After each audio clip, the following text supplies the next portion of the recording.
All right, hello and welcome. I see people coming in. I expect more people will join us as well, but thank you for being here. I'm Megan Tovar. I work on the Cardinal Quarter team, and I thought maybe we can do a couple of introductions before we start the slideshow. Hey guys, I'm Audrey. I'm one of the Cardinal Quarter peer advisors. I'm a senior studying first system civil engineering, and I'll chat a little more about my Cardinal Quarter experience later, but here to sort of explain more about the program and how to help you guys. Hi everyone, my name is Alana Pulis. I work on the Quarter team.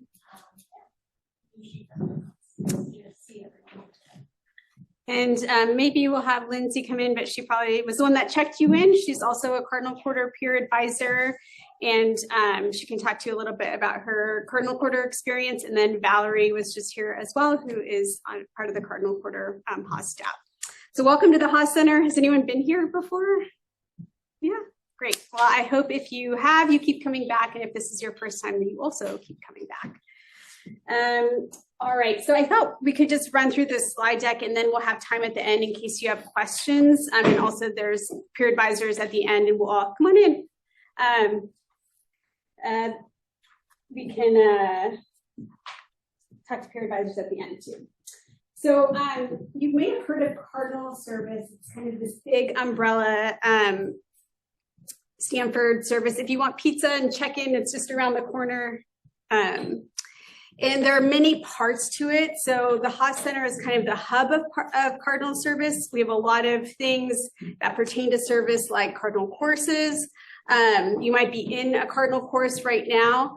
Cardinal careers. So as you get into your junior year, you might be thinking about like, what might I want to do after Stanford? So we have career advisors and a lot of fellowships that see you past your Stanford time.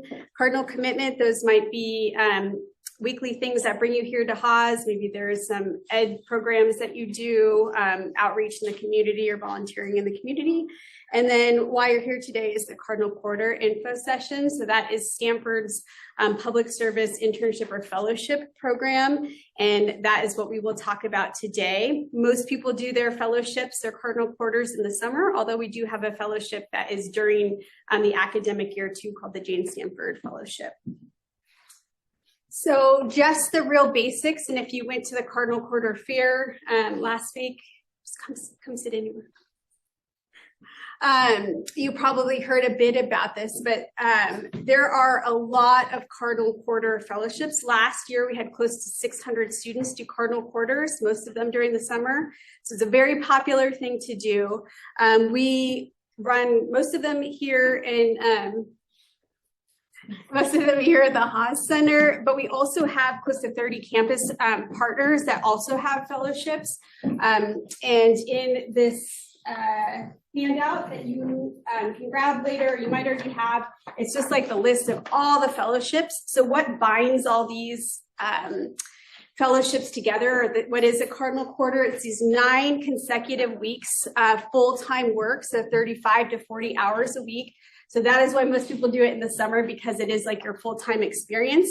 If you were to do the Jane Stanford one during the school year, you would like stop out for the semester to work full-time. But again, really mostly everyone does them in the summer.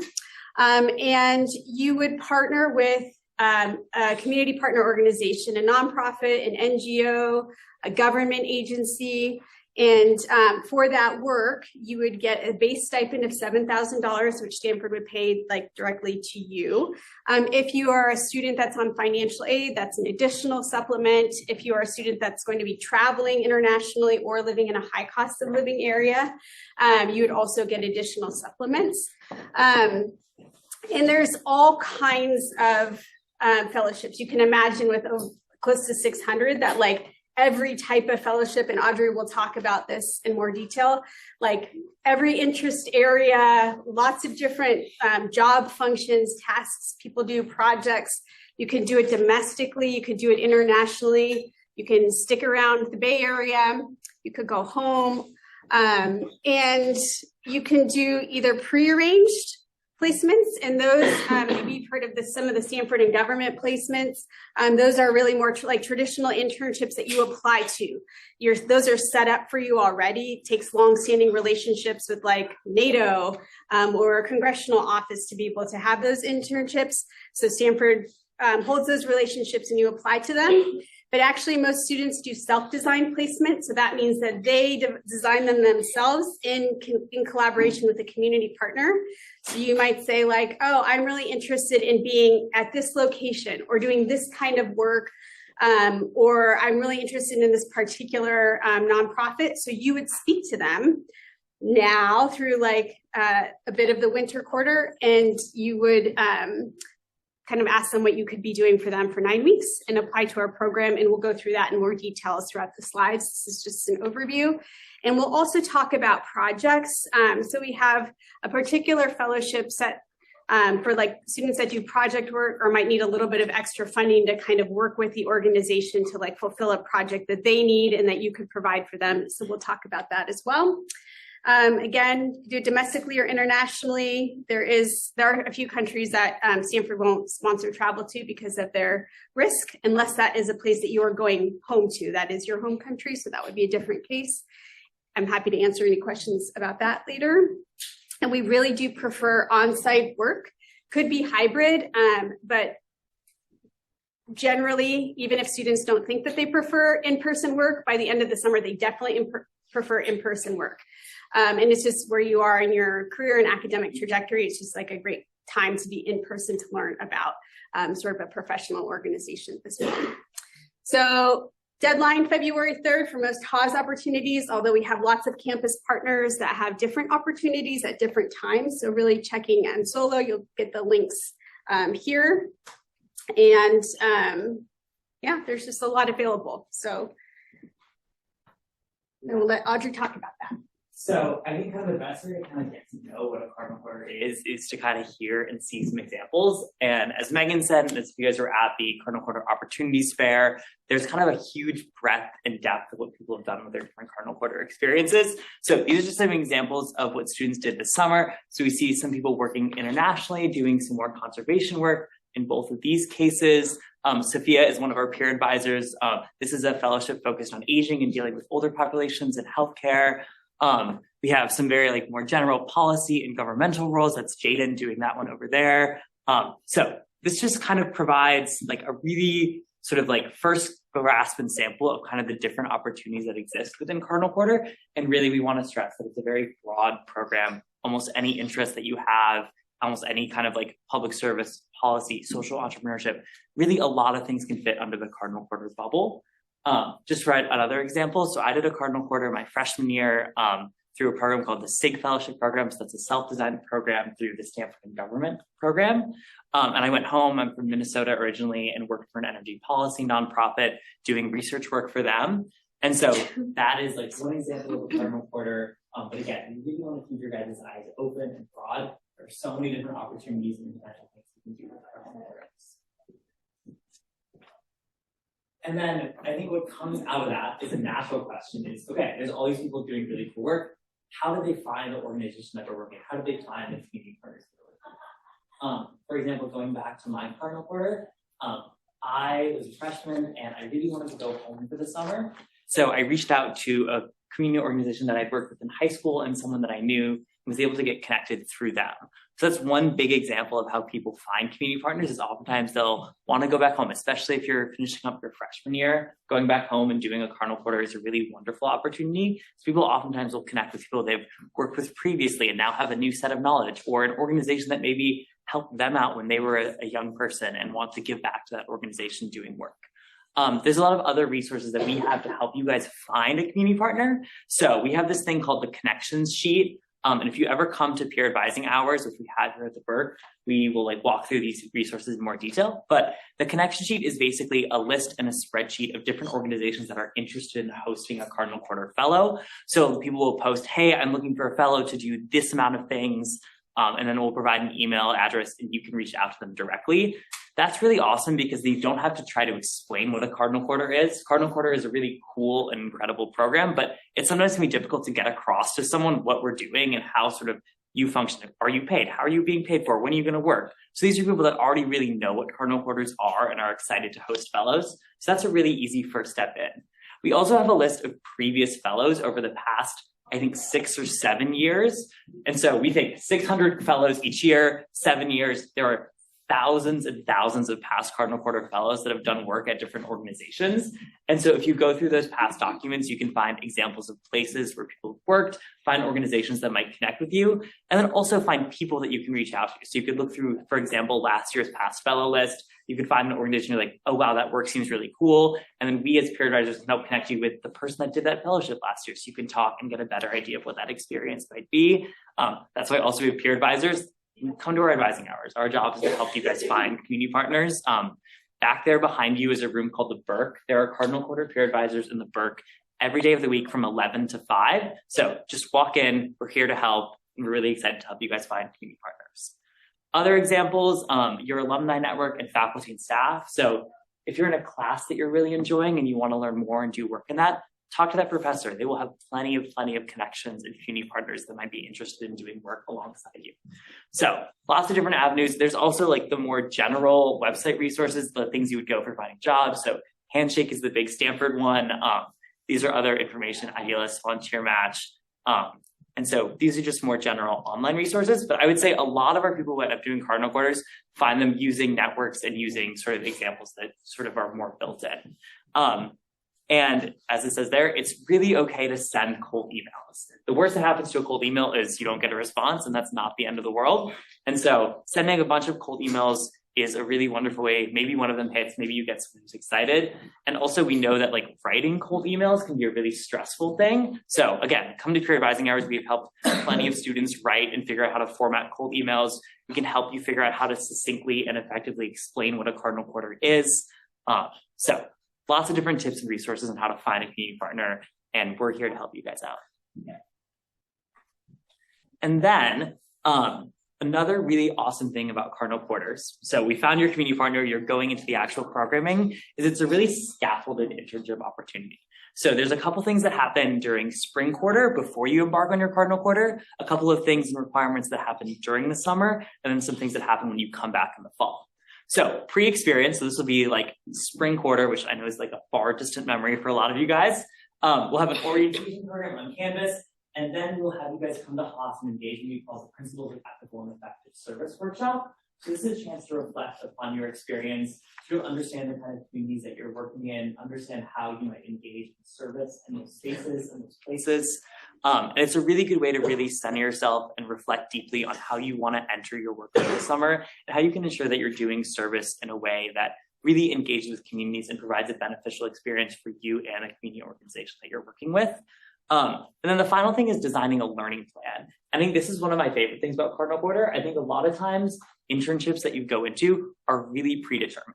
So it's sort of this internship, this organization has roles and assignments they want you to do. The ability of Cardinal Quarter to be able to design these programs alongside your community partners allows you to really hone in on the things that you want to learn and the areas you want to grow. And developing your learning plan is a really key part of that. So we'll spend some time with you guys in the spring, and you can really hone in and say, like, okay, what are the things that I want to get out of this? How can I make sure I write down these goals and ideas? And then we sort of can help build that alongside you. And that's a great document and tool you can use with the organization you're working with throughout the summer. So you're always meeting those goals along the way. During the experience, as Megan already said, it's a full-time time commitment. So 35 to 40 hours for 9 consecutive weeks during the summer. So we really want you guys engaging in full-time work. Your placements / projects need to begin by July 6th. This is just because that's the amount of weeks before we can sort of get 9 weeks into the year. Mid to end of experience reports. So we'll have you guys do some little reflective elements throughout the sort of process. We'll send in some little questionnaires. Also, at your organization, you guys will have mentors, so people that you're working directly under. They'll also submit some reports here and there, just so we can understand how your work's going, to understand if you guys need support or assistance, and also provide a chance to reflect on how your Cardinal Quarter experience has gone. And then finally, we might ask you guys to do some work to write letters and information to donors that have funded Cardinal Quarter throughout the years. And then finally, post-experience, this is when you come back to campus in the fall, there's some reflection activities and presentations. SERPS is the Stanford Undergraduate Research Poster It's basically you present your research and the work that you did. If you guys have seen people do post-training before, you get the chance to stand up and talk about those experiences. And then also you can serve as ambassadors of different fellowship programs. We have lots of people who have done fellowships in the past. They come back, they host info sessions like this. If you were at the Opportunities Fair last Friday, they tabled for different opportunities. So you really then sort of join a community of Cardinal Porter fellows and spokespeople that are really advocating for those opportunities. I would also just like to add, for the during experience, our team is here, we're available. So if anything comes up, if you have any questions, concerns, just want to catch up with our staff, like we are available to chat with you all. And we'll also host office hours.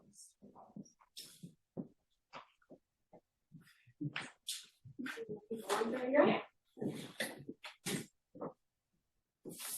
And then if you're wondering, am I eligible? So if you're continuing undergraduate, you are eligible. Our group that is currently not eligible for our February 3rd/10th deadline is seniors, because we would hope that most, if not all, have already participated in our program at some point. But Frosh, sophomores and juniors and co-terms are welcome to apply, so please apply. It does not matter what your academic background is, any major, you're totally welcome. Even if you're undeclared, totally welcome. You do not have to be a US citizen because we give stipends. There's kind of that flexibility. You're essentially volunteering for an organization. There are some SIG placements that do require that, but it would say on the application. Self-design, definitely very open. And then we do ask that students are enrolled in the quarter that they are applying to our program. So that would be winter, and then in the spring quarter as well. And then you should be in good academic standing. If you're wondering what that means, it is on our application, so you can kind of see what the requirements are, but most, if not all of you, probably are in good academic standing. And then we ask that students have health insurance for the time that you'd be in your fellowship. And then for our application process, so the application itself is found on Solo, so you would complete that. It works somewhat similar to the Common App. So you might be looking at the list of fellowships and feeling a little bit overwhelmed. When you identify whether you are going domestic or international, you kind of funnel yourself in which where you would select which fellowships. So you would complete that Solo application. There's a few short questions that we ask you, and then include your unofficial transcript and a couple other things. And then one really important piece is the community partner questionnaire. So this means that because you are applying, you've essentially already heard from the organization, if you're doing self-design, that they are able to host you. So with that, we do ask that the person that will be your supervisor or someone on the team fills out this short questionnaire that just kind of helps us better understand what you wrote in your application and to better understand the placement itself. Super important and is due with the application. And then after we review applications, we will invite for interviews. And then we extend offers. You should, for the first round, kind of know your, if you have a fellowship by spring quarter. So you apply in February and then by spring break, sometimes earlier. And then for our selection criteria, so we are looking at your commitment to public service, and that can look a lot of different ways for everyone. We are looking to see how prepared you are for the fellowship. So it's more than just one conversation with an organization. We really want to see whether that's classes you've taken, prior experience with the type of work. Maybe you were a part of the program of the organization that you want to work with, right? We want to see how you've prepared. We want to see your communication skills. And then just making sure that the partnership to the organization is authentic. Yeah. For additional criteria for project-based experiences, that you're able to identify the community needs, that you're designing and implementing a plan for the project. You're not just going in and making a project that you want to create, so really just with the community, and that it has measurable outcomes. And yeah. If you are going international, we are looking at language skills. So maybe you don't have proficiency, but you're taking a class, you're doing some things outside of your academics. Maybe you're using Duolingo to just kind of get yourself familiar with some of the language. We value that. And then knowledge of the country that you are trying to go to. And then one quick thing is we do, as mentioned earlier, there are high-risk locations. We have a website that you guys are welcome to use to kind of give more information about that. All right, so just gonna walk through some additional application tips and resources. As we talked about, you guys will complete a Principle of Ethical and Effective Service workshop, but the principles of ethical and effective service are kind of what guide all of Haas's work. And it's kind of some of the things you're gonna be looking for when looking at the organizations that you're planning on working with during your Cardinal Quarter. So if you are interested, they're posted on our website, but more so it's just making sure that when you're thinking about the kind of organizations you're working with, you're thinking about sort of these principles, like humility, respect and inclusion, reciprocity, preparation, safety and well-being, accountability, evaluation, learning, and reflection.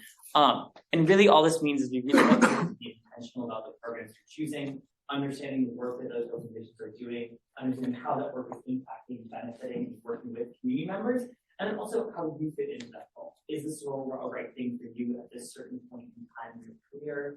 How is this going to benefit your learning and your growth?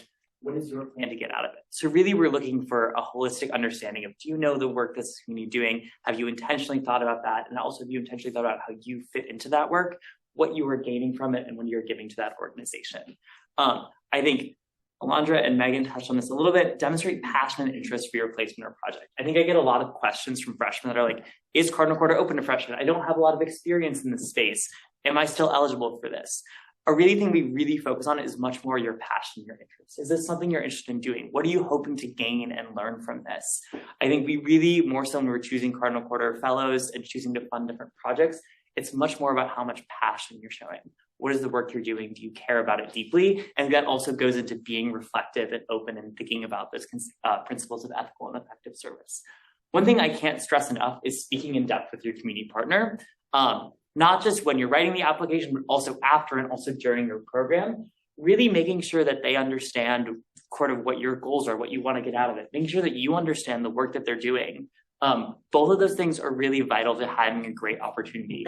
I've heard from past Cardinal Quarter fellows where they've gone into a Cardinal Quarter thinking their organization is doing one thing and are completely blindsided by other things that organization are working on.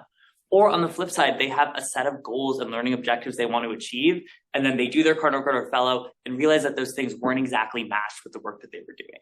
So the more and more you talk with your community partner, the more and more you find a supervisor or a mentor within that organization that understands you as a person, that understands your goals and what you want to accomplish, the more fruitful your experience will be. And also that means that you're going to have a better application. It's going to be something that we read and we understand, hey, the community partner, what they're writing, hey, with the student are writing, these are aligned, they make sense, they fit together, they're both looking and expecting the same things. We have reference requirements, so not a letter of recommendation, but someone that you can list as a reference. I think one of the things that I really recommend, especially for freshmen, if you don't have a lot of exposure to people around Stanford, is a lot of you are in Power or in college or have these sort of small classes where you have professors and teachers that get to know you well and understand your perspective. Those are great people to ask for references and recommendations. Just ask if you can list their name. And sometimes we reach out to them just to get more information if we have questions. But really, these are just anyone that you know in your Stanford community. And I say I would really recommend if you are a freshman who doesn't have a lot and are looking for someone, those smaller classes that you've taken, those Power and college classes are great places to start. It's a great excuse. You'll have to do it a lot in your Stanford career, but it's a great excuse to have a conversation with a professor or an instructor. Yeah. Also, have someone read through your application. We see this a lot for students, especially if they're first time writing fellowship applications, is how do you include? How do you effectively communicate what you're interested in? Are you displaying your own voice and your passion? I think I see a lot with freshmen that come into advising hours and have us read through the application that there's this big focus on like, oh, I need to show how like qualified I am for these positions. And a lot of their own voice and their passion gets lost in that. So having someone read through your writing and sort of figure out, does this sound like you? Is this your voice? Are you effectively communicating your interest and your passion for these ideas? I would also cannot recommend enough using the Hume Center. I've been there a bunch. They're like, I think one of the most underutilized resources on campus. They are people who are trained professionally to look through your writing and to help support and assist you. And you can show up to ideate ideas. You can show up with almost a finished draft that you want someone to just look through and grammatically edit. They're here to help you across the entire stage of the process. We'll also, for Cardinal Quarter, have you guys submit resumes. And career ed is another really awesome thing to look through resume review. I'd say I'd recommend this not only if you're applying to Cardinal Quarter, but just as a general good advice for going through your entire Stanford journey is go to career ed, have them look through your resume. They'll help you figure out different ways you can improve, figure out what you can add. We also at advising hours are happy to look through resumes just to sort of give you general feedback and advice. And then, yeah, attend Cardinal Quarter events and meet with a peer advisor. We hope that kind of this event has given you some more color on what you can do, what you think you can include in an application. And as I said, our peer advisors are in the Burke from 11 to 5 every day of the week. So come in, chat with us. We are really happy to help with any part of your Cardinal Quarter application, from finding a partner to writing the application to writing a resume to doing mentoring. We're happy to do all of those things. I think we have, the advisor office hours, like if you're looking for specific, you're like, oh, I'm a home bio major, like who else might I talk to as a peer advisor? They're all there as well on the website. Yeah. Just a couple more things on how to find Cardinal Quarter programs. So if you're getting into you want to start digging in, this is our website. So a lot of things that we've talked about, especially on the how do you find a community partner, are on that website and those documents. Solo has all of the actual applications. So especially for some of the prearranged ones, they have some different short answer questions or cover letters that they require. So if you're thinking about applying for a prearranged, make sure you take a look at that application on Solo because it'll be a little different than the general Cardinal Quarter application. And then this is something we didn't talk about before, but the Cardinal Quarter map is really cool, especially if you're like me and you're like, okay, I want to go to a fellowship back home. You can go actually like zoom into different cities across the world and sort of figure out, okay, over the past 4 years, have there been Cardinal Quarter fellows doing work in this area? Where have they worked? And that's a really great, or if you're really excited about doing something in the Bay Area, or if you're excited about doing something internationally, it gives you a chance to sort of get a view of where different people have done projects, especially if location is something that you're interested in. And this is also on our website, kind of hard to find, but yeah, all of our resources will be at the top link, and we're also happy to help find them on the website. We all have confusing websites, so. There's so much on the website. You should come in and then the peer advisors are like guides to the website. You can also go on our Instagram account, Cardinal Quarter. There's a link tree with all of the important links that you would possibly need. Yeah. Okay. If you have questions, not right now, we have come to our peer advising hours. I talked about that a lot. You can email, if you email the program staff's little email, that'll go to Megan and Alondra and Valerie. Those are especially helpful if you have specific questions about, does this qualify as a Cardinal Quarter? If you have questions about international fellowships, some of those more niche questions, they're better at answering than the peer advisors are. And then there are also the staff advising hours. So Alondra, Megan, and Valerie. Sorry, those are Thursdays, 1 through 3. I put Tuesdays for some reason. Thursdays. And then also there are some specific fellowships that have some other peer advising support. So if you're interested in the CS for Social Good fellowships, those are ones that are focused on doing computer science work in sort of support of public service or nonprofit work. Imogen, you can reach out to, and then SIG, the Stanford in Government program, has a lot of those more like long-term prearranged fellowships, like the ones with NATO and different US governmental offices. Tracy is our peer advisor for that, and that's her email as well. And then that QR code is just that form over there that shows when our peer advisor drop-in hours are. I think that's our whole presentation, unless there's one slide. I have a couple more thoughts. So we have a particular fellowship that we wanted to highlight this year because we feel like students don't think about it till like they're actually applying. So we wanted to talk a little bit about project fellowships as you're starting to talk to community organizations. So this is for these self-designed fellowships. So as you're talking to an organization, they might say something like, oh yeah, it would be really great to have you come, but we don't have like, we need these things, but we don't have this like extra funding to develop this curriculum, or we might need more materials to have you work on this project. We need it, but so we just wanted to make you aware that there's something called a project fellowship. So a project is, you'll all do projects when you're doing your fellowship. That's just kind of what they have interns do. But if your project might need a little boost in funding, and again, a project is defined as student is designing it in consultation with their community partner. So it's something you're both thinking is really important for your time. Students are going to do the work, so you would do the work. So let's say you are going to do an educational program for kids, and they wanted to develop a new kind of after-school safety curriculum for this program that you are working with. And they're like, we've always wanted to do it, but we need somebody to research what would be best practices, and we need someone to actually like the time to do it. And you're like, oh, I could do that. I could learn how to do that. So you're talking with them, and then you're going to provide something tangible and deliverable to the community that you're going to leave with them. So maybe for that curriculum, I need to like buy some subscriptions to Canva. I might need to call in an expert, maybe someone that has developed the sort of curriculum before. I might need other subscriptions or resources or publishing or printing materials. And then it's sustainable beyond the summer. So something like curriculum, you're leaving there and they're going to use it when the school year starts for after school curriculum. People do these projects in every sort of issue area that you're interested in, and you're awarded up to $1,000. You just give us like a budget for that, and we would consider that with your application. So as you begin these conversations with community organizations, just know that this is a possibility. And we're going to have a panel. I'll show you some more events coming up the week after you get back from this fall break.